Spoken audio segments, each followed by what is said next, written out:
So let us talk about the clinical approach to the central nervous system.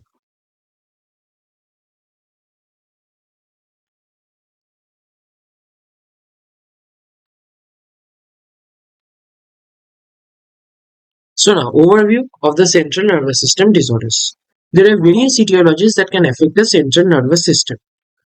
These includes vascular causes like stroke or arteriovenous malformations.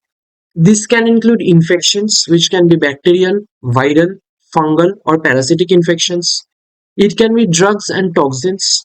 There may be overproduction of endogenous toxins as in a case of sepsis, or there can be impaired metabolism and excretion of the toxins as a result of which there is accumulation, as in a case of lung failure, liver failure, or renal failure. And there can also be exogenous toxins like drugs. Autoimmune causes, like for example, multiple sclerosis, like for example, neuromyelitis optica.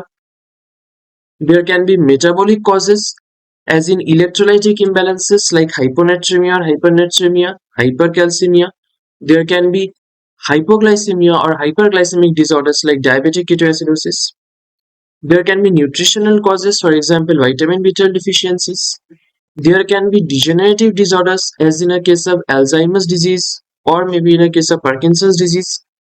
There can be genetic causes which are familial, and there can also be trauma.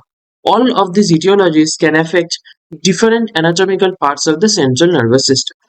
Now, in central nervous system disorders, the clinical presentation of the patient depends on the anatomical structure that is affected, and this is what is called as localization. This is a unique feature of the central nervous system, as in a patient who presents central nervous system disorder, history and clinical examination can sufficiently provide clues to the physician to understand that which anatomical part of the central nervous system is affected and thereby help him in localizing the lesion. Localization is the first step in assessing a patient with central nervous system disorder. Now, all of these diseases can affect various parts of the central nervous system as follows. It can affect the cerebral cortex and the higher centers, in which case the patient will present with encephalopathy, which includes presentations like altered sensorium, behavioral disturbance, confusion, coma, convulsion, delirium, flapping tremor, and low GCS. They can also present with focal neurological deficits which can be motor and or sensory, as in a case of hemiplegia. Subcortical areas may be affected, for example, the basal ganglia, which can lead to movement disorders in the patient, for example, Parkinson's disease, or for example, chorea, athetosis, balismus, or hemibalismus. These movement disorders can be differentiated into hyperkinetic movement disorders, in which case there is excessive unwanted movements in the patient, or it can also be hypokinetic movement disorders, in which there is a slowness of movement in the patient, both of which can be very discomforting and affect the lifestyle of the patient. Next, the meningeal coverings of the brain may be affected, resulting in meningitis or meningoencephalitis. The brainstem and the spinal cord of the patient may be affected, which can present as focal neurological deficits that can be motor and or sensory and or autonomic, any one or more than one of these. Myelopathy, that is affection of the spinal cord, classically presents with paraplegia along with sensory and autonomic deficits which presents as bowel bladder disturbances and or postural hypertension. It can also present with cerebellar dysfunction. That is, if the cerebellum of the patient is affected, it presents with features of cerebellar dysfunction like incoordinated movements, dysdiadochokinesia, ataxia, etc.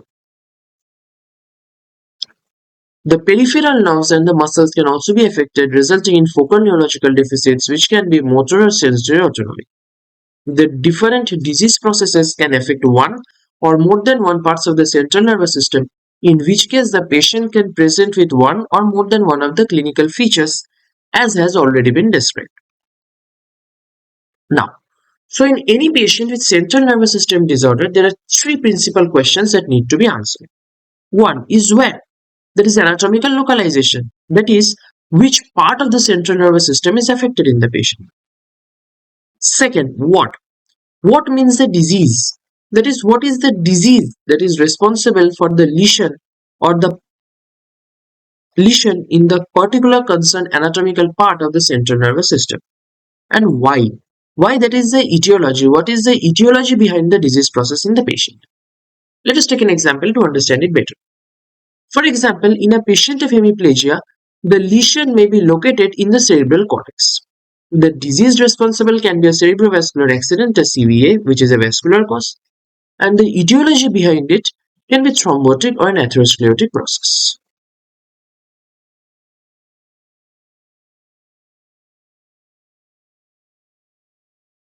Now, talking about the symptomatology of the central nervous system disorders. Now, the symptomatology of central nervous system disorders can be grouped into certain categories or certain clusters, each having different components. First, includes the motor symptoms. Motor symptoms include weakness, that is, inability to initiate a movement, involuntary abnormal movements, which is suggestive of a subcortical disease. It includes fasciculations and flexor spasms, which is suggestive of an anterior horn cell disease. Especially fasciculations are suggestive of an underlying anterior horn cell disease and is a feature of lower motor neuron affection. Wasting or thinning of the muscles is suggestive of an underlying myopathy, and it is also a feature of lower motor neuron disease. Pseudo hypertrophy of the muscles is suggestive of a muscular dystrophy. Sensory symptoms includes both positive symptoms as well as negative symptoms. Positive symptoms like pins and needle sensation in the extremities. This is suggestive of a peripheral neuropathy. A root pain or a radicular pain, which is a deep, severe pain that radiates along a particular dermatomal distribution and is aggravated by movements, coughing, as well as sneezing. It is a root pain or radicular pain which is suggestive of a radiculopathy. A girdle-like sensation or a sense of constriction and a zone of hyperesthesia is classically seen in compressive myeloma. Negative symptoms can include the loss of sensation. Now, autonomic symptoms, which includes bowel and bladder disturbances and erectile dysfunction, as well as postural hypotension, in which the patient feels dizzy or even has blackouts when he suddenly stands up from the sitting position. These three symptom clusters, that is the motor symptoms, sensory symptoms, and autonomic symptoms, together are clubbed under focal neurological deficit. In a patient of focal neurological deficit, the patient may have any one or more than one of the symptomatologies. Now, the other clusters include meningeal symptoms. If these are present, it includes an inflammation of the meninges, which can be caused by infectious etiologies and non-infectious etiologies like this. The components include neck pain or neck stiffness, neck rigidity, diplopia, photophobia, and two named signs, which are Kerning sign and Brudzinski sign. Cerebellar symptoms, which includes ataxia and coordination lack, dysdiadochokinesia, that is inability to do a rapid alternating movement, dysmetria or past pointing, nystagmus, and tremors. In cerebellar patients, the tremor is an intention tremor, that is, as the patient approaches to puff towards a specific target or to do an activity, then the tremor increases. Next are symptoms due to raised ICT, intracranial or that is intracranial tension, and these symptoms are usually a complication of an underlying disease. For example, a raised ICT can be due to an underlying brain hemorrhage, which can be an intraaxial hemorrhage or extraaxial hemorrhage. It can also be due to an underlying brain tumor or meningitis, as in a case of TB meningitis, where inflammatory exudate accumulates in the subarachnoid systems. So, whatever may be the etiology, the symptoms of raised ICT includes headache, vomiting, which is classically a projectile vomiting, that is vomiting without the feeling of, which is not preceded by the feeling of nausea, convulsions, and also a coma or deteriorating GCS. Higher mental functions or cortical functions. This includes consciousness, attention, and orientation. That is, orientation to time, place, and person is commonly assessed. Speech and language, memory, And the last are the lower functions. So although in this table higher mental functions or cortical functions are mentioned in the last, they are assessed at the beginning of assessing a patient of neurological disorder. This is because if the higher mental functions or cortical functions are impaired in a patient, then the further neurological examination cannot proceed, because the neurological examination of the patient is mainly by giving instructions, and when the patient obeys the instructions, his ability and ability to obey gives us an idea about the function of the neurons in the patient. As a result, if the patient has impaired higher mental functions, if he is drowsy, if he is disoriented, or he is having an impairment of speech and language as a result of which he is unable to understand what the examiner is saying to him, then neurological examination cannot be conducted any further.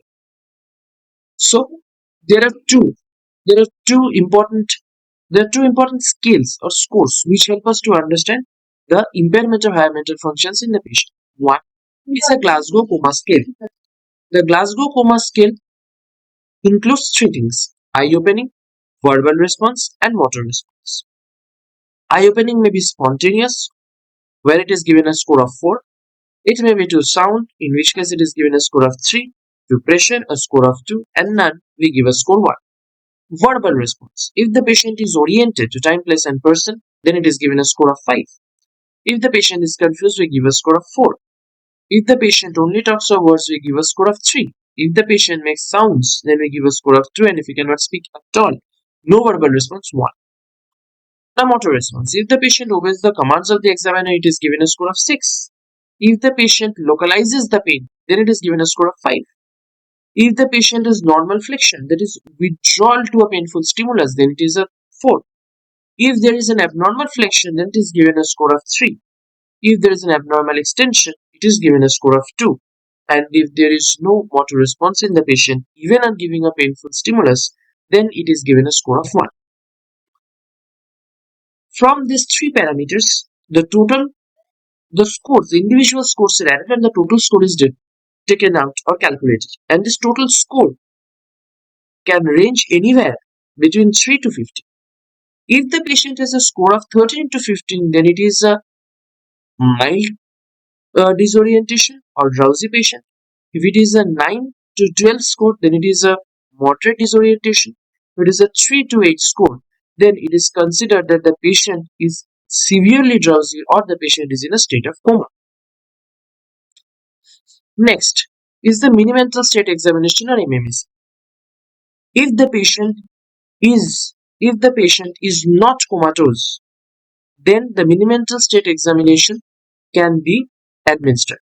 The MMSE is a basic bedside test which assesses for 5 parameters: orientation, registration, attention and calculation, recall, and language. Based on the score of this examination, the examiner can understand the impairment of the higher mental functions. In a conscious and oriented patient, that is, if the GCS of the patient is good enough, then MMSE can be administered, and MMSE basically is a bedside test to assess the higher mental functions in the patient. A poor MMSE score tells you that the patient has got a dementia or an impairment of higher mental functions. Now, detailed assessment of lobar functions can also help you to determine that which lobe of the brain is specifically affected. However, this is beyond the scope of today's discussion.